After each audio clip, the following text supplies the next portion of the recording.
and we're not talking about how the delivery or the message. We're just talking right, about right, the, right. Yeah, we're talking about the school. That's all. Right. Yeah. So I thought it was a great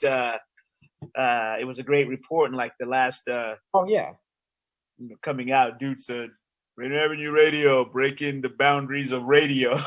and that we are. My man, our guy. Fago, what's happening this Saturday? Got a little something. Is there something happening this Saturday in the world of WNBA? I couldn't hear you. Now can you hear us? Yes. Can you hear me? Oh yeah. There we go. Like so we don't have to do the whole put the what was it the Alexander Graham Bell where we put the cup to the right. What's that?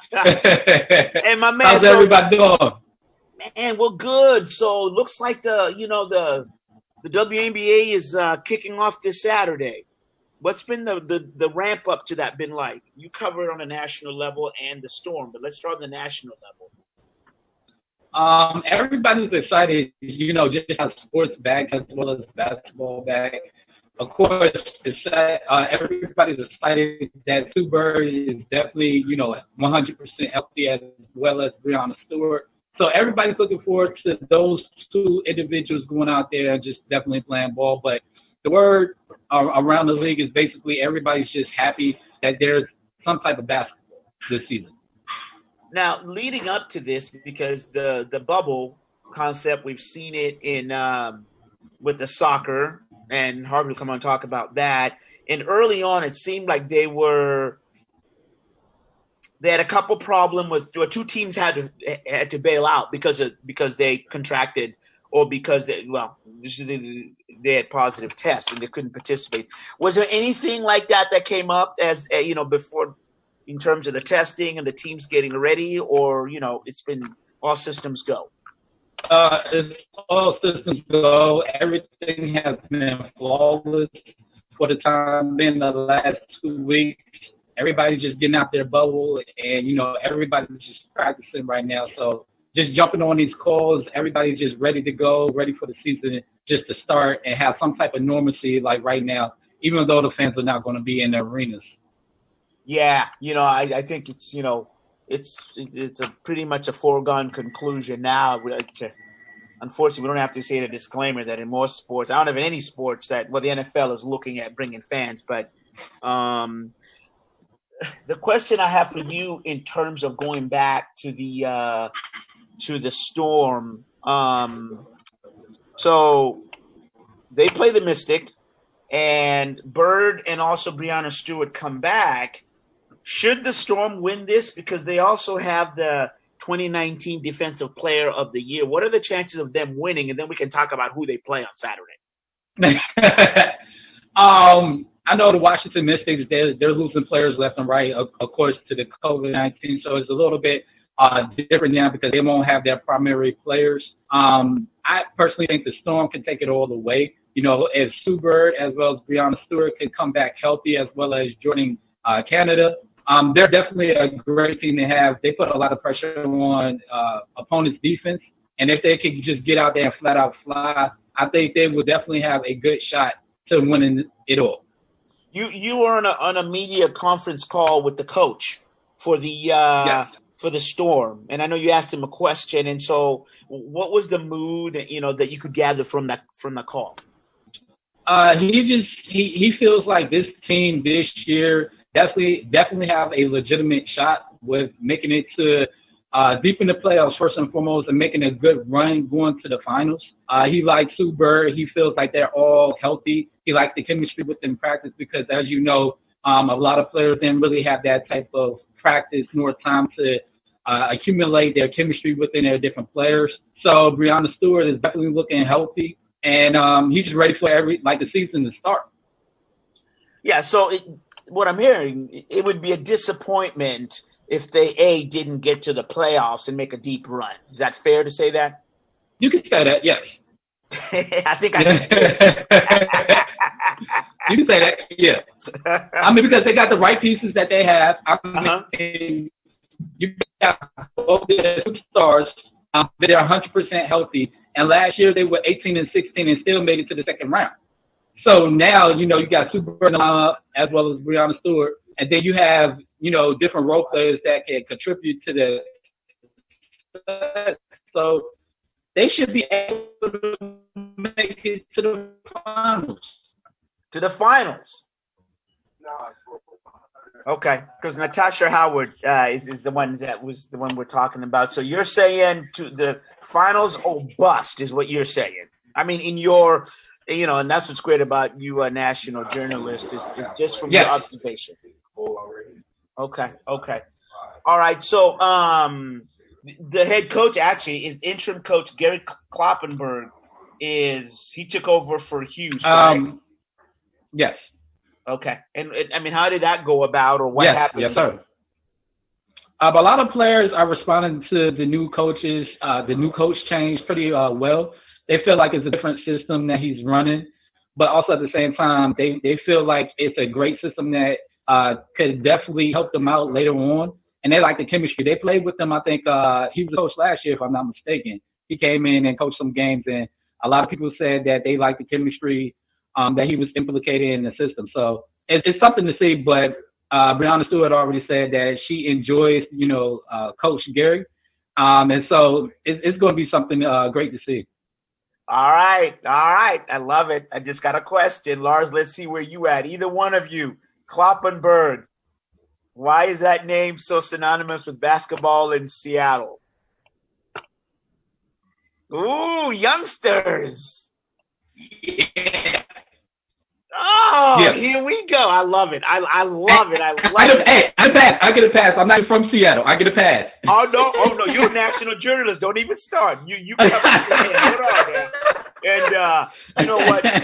This is why starting next week we're gonna pump up the call-in number, because it'd be great if we could have somebody call in and we don't got nothing to give them. We can't give them tickets to the game because they won't. But either way, we'll figure it out. To answer the question, Bob Kloppenberg, was an assistant to the Seattle Sonics. Lenny Wilkins. He was one of That's okay. Yeah. And you're supposed to learn something every day, so I guess I learned something new today. Okay. Yeah, he was an incredible even along with Bernie Bickerstaff. He's incredible. Pedigree. The Kloppenbergs are incredible in this in basketball. And so, what are we looking for on Saturday? Because there's a baller. She was taken number 1 overall, and she's from down I-5, and she plays for the Mystic. Is she that good? And who is she? You meant to say the New York Liberty. Sabrina Lonis. I forgot how you say her last name, but Lonis Q or something like that. We know who she is.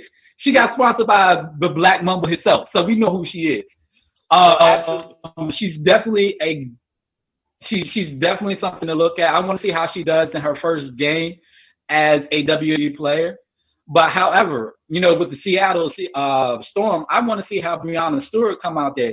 And she's going to be a little bit hesitant because, of course, this is her first actual game playing against, different opponents since her injury, as well as Stewart. Are they going to be a little bit hesitant? Are they going to run the offense fluently? Are we going to see them like they once was in 2018? So that's going to be pretty interesting to see as well, too. But with the New York Liberty, I expect it to be a very close game. But I'm expecting Sabrina to at least have maybe a 16-10 type of game. Yeah. No, it is Sabrina Ionescu from Oregon. Where she averaged 17.5 points a game, 9.1 assists, and 8.6 rebounds for the Ducks. So, incredible. So thank you for the look. I just like the name Mystic. You know what I mean? But again, it's a New York Liberty. And that kickoff time is at 9 a.m. Pacific Standard Time. Is that correct? I have to check back, so don't quote me verbatim. I think so. I'm not sure. Yeah, no, I can tell you because they have it listed. I'm still. Yeah, it kicks off. It's 9 o'clock. Over here, y'all, and So that's an important game. It's on CBS Sports, and there's back-to-back games on ABC, ESPN, and CBS Sports Network. So should be an exciting WNBA. Yeah, 12 p.m. Eastern time is the kickoff. So that's 9 o'clock here, if I remember. So, Fago, thank you so much. That is our anything else in terms of what we can expect to see from any of the other teams? Because we're going to have you back next week to tell us exactly what happened, how it happened, and when it happened, right? Yes, sir. Yes, sir. Nothing really. Everybody just decided for basketball. And as a fan, I'm definitely excited to see basketball, MLB. You know, we got a potential NFL season with some type of training camp. So right now, I'm excited as a fan as well as a journalist because it gives me something to do. So there's going to be a lot of Zoom conferences and different things of that nature. So everybody right now is some type of normalcy. So sports is back. So I'm pretty happy, as well as I know a lot of the players are going to be happy as well too, just to get out there and play. There's something that they love. Brilliant. All right. Thanks a lot, Fago. We'll talk to you next week, and happy opening weekend. All right. Y'all stay safe and be safe out there, and definitely have a blessed one. Thanks. All right. Always. Thank you. So, Lars, is sports back? What do you? I mean, Harvey's going to join us in a second here. Is sports back? Yeah. Well. Not, I mean, it's back, but it's not really back. I mean, you're gonna have to. What level of backness are you okay with? Because I mean, I think the NFL is the only one that's gonna have fans if they do. I don't think college will have fans. Well, you know, you've got to post. You got to post in all sports, but you and that finger in that college. What do you think of the Pac-12? Are they?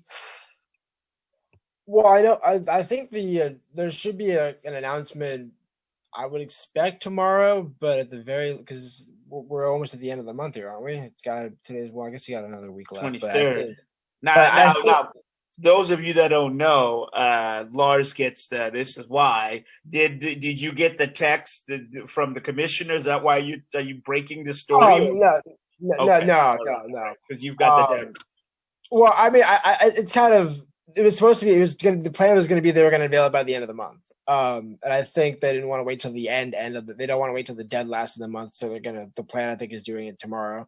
I guess it could be Monday or Tuesday, but I think it's going to be tomorrow. Of what the plan will be, and it's the reports. The early reports indications have been that it'll be 10 games, 5-5, 5 home, 5 away. You start mid-September, you end around December, January. Because the other option is you wait until January to start the season, and that's just not feasible because at that point you don't have the same impact of TV audience that you would in the fall. Because again, Saturdays are still going to be college football. It's not like, well, I guess that might be actually one thing to watch is will they kind of sparse out games? How will it, or is it going to still be Saturdays and traditional and you know, kind of because if you think about it, a lot of what the decision rides on is how can we keep the players safe? Again, we still got to kind of keep that in mind, but college football and the revenue machine that it is has to somehow bring in money. You can get away with leaving the gate and not having fans in attendance, but you need the TV revenue. And even for like the Pac-12, as small as their TV revenue is, something is better than nothing, you know. And if you go another 5 or 6 months and delay the start of the season until January, you might not even actually be able to get a fiscal year in, and you've now lost almost a year and a half of several sports. Because here's the thing, if football starts in January, what happens to next year's NCAA tournament? Like, you know, that should, because that would be in March.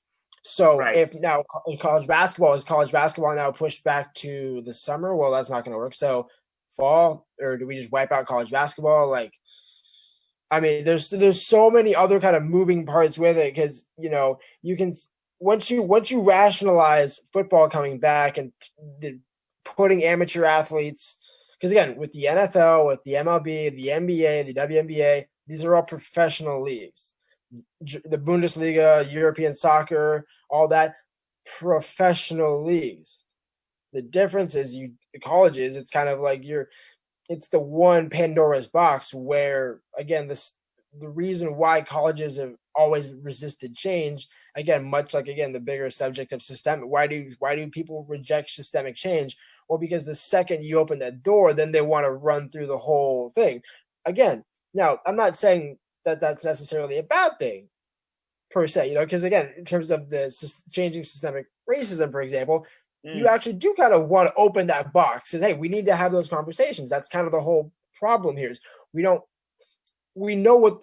an idea what's inside the box, but if you keep that box constrained and you keep the system the way it is, nothing ever really changes. You kind of maybe spice up the box or maybe put a new logo on it. Like you get the Big Baller brand. It's a nice, sexy looking box, but it's no different than any other normal shoebox in reality. Wow. Look at you. So I mean, there's so many, but so with regards to the athletes, we've had to, I'm not sure if we've exactly had to talk, but how close are NCAA athletes to indentured servitude? How close really is that line? In terms of, you're going back, you're telling an 18 to 22-year-old you have no choice but to play. Unless, of course, you test positive, and then, of course, then we would keep you out and shun you to a different part of the campus and pretend, like you're a little person over here, because we can't risk the rest of the offensive line getting sick. Like, let's imagine one of the quarterbacks, the backup third string quarterback, tests positive, but he's in the room with the quarterbacks. Did you just now wipe out your entire quarterback room? Well, if I have him tested. No, but with contact tracing, if you think about it, if you have one, again, especially with college athletes, not going to name names. Like, we're just using any backup quarterback in any team, because I don't want to. I'm not going to give an example of, hey, who might, again, because I just don't risk that. Don't go there. But let's say, in theory, you have the third string quarterback that he tests positive. Okay, right. All the quarterbacks have been working out together, and they're in the quarterback room or whatever. How can you not say that there's, through contact tracing, that they didn't come in contact? Well, I mean, and I think that's. And so, how are you going to hold teams accountable and say, because if you're going to leave it up to the colleges and say you guys have to mandate your own testing and your own responsibilities, and if a player does test positive, you have to make sure that the proper, like, if you do the tracing and it turns out that these players came in contact with this person who tested positive, they have to be held out. If you have teams that say, okay, well, but hang on, he's our star defensive end. We can leave these 5 other guys who are around him, but we need that one dude who. Nah, you know what? I think they would. There's so many kind of rabbit holes that we're. I don't know. I disagree. I mean, I think that the NFL, is going to pave the way, the testing. I think if one of 3 quarterbacks, boom, is tested positive, all right, let's go. Let's get the other 2 tested right away. You know what I mean? Right. But for colleges, how can some colleges can't. The University of Washington has the benefit of the UW Medical Center. They can test at nauseum. But there isn't. But Washington State University doesn't have the access that the University of Washington does. So their test results don't as immediate. So competitive disadvantage.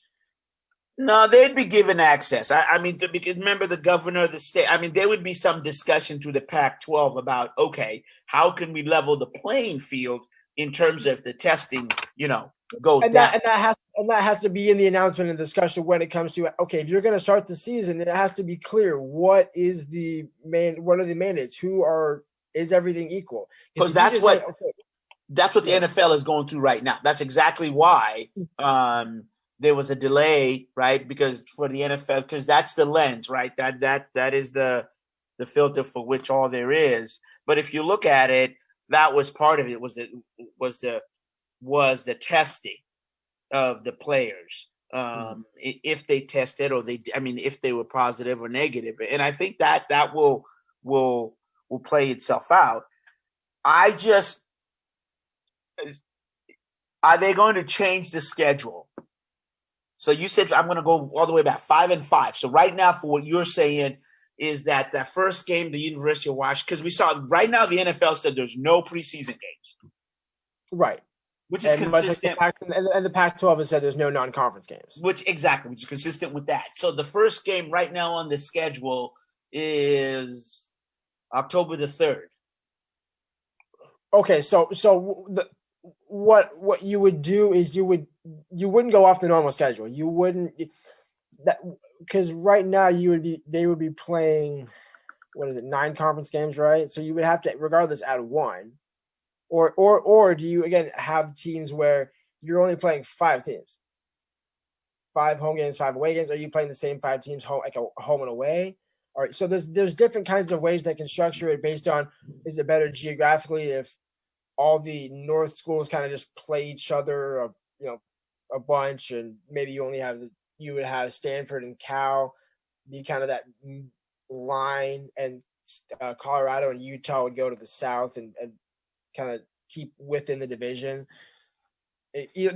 I think regardless of how it's the structure is going to be the most unique part, because it's going to be 10 games. It's just a matter of what I'm curious is it going to be 5 teams, or is it going to be home and away and you play every team but one in the conference? And that's what I would wonder then, because if you play 10 of the 11, you would how do you juxtapose it and justify why does one team get to skip another? Like, would Washington not play Oregon State, or would Washington not play Oregon? Like, imagine so that. I mean, I think you would just stay with I'm hoping they just stay with the existing schedule, because the reason, if you stay with the existing schedule, that's less all of the other stuff you have to deal with, right? Because that's a lot of logistical changes you would have to make. Right. So, in my opinion, what I think they do is they take the schedule, but they move it up. So you, instead of starting in October, you would start in that second weekend in September, third weekend in September. But what would that benefit from that? Because actually, if you look at this now, we're not looking at the full slate of schedule to see if everybody starts, first week in October.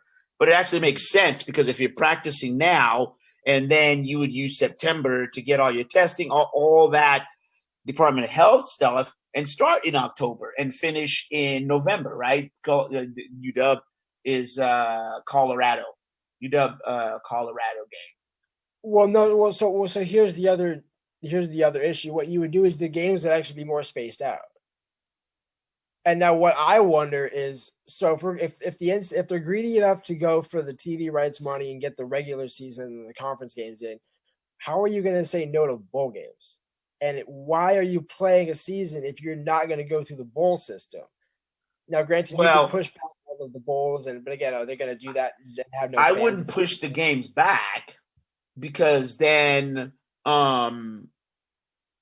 because that's another logistical nightmare on the back end. Because if you leave it and then you just play your conference championships, that's fine.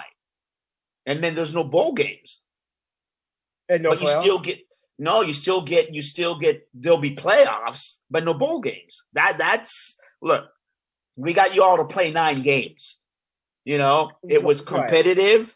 And the winners, so you might look at revised playoff format, right? Where maybe you take 6, I don't know, but you would still have the college playoff with the big money, right. Well, and then that could be a way where the schools make up the money, so you have an expanded playoff. That's right. And so that way the kids get to play, the fans get to see that. Like you said, the expanded money is there. So, all right, definitely to be determined. And we'll definitely we'll be back next week. So I hope they stay, because I got my ticket to the USC game, so I got selfish intentions. All right, man. Thanks. I'm Vita Marius, Seattle Sports Weekend. Lars, thanks for hopping on. So we should have plenty next week, because we've got Mariners, Huskies. Next week is going to feel like a real weekend in sports for the first time in a while. Absolutely. All right. Thanks again. I'm Vita, Seattle Sports Weekly. We'll talk to you next week.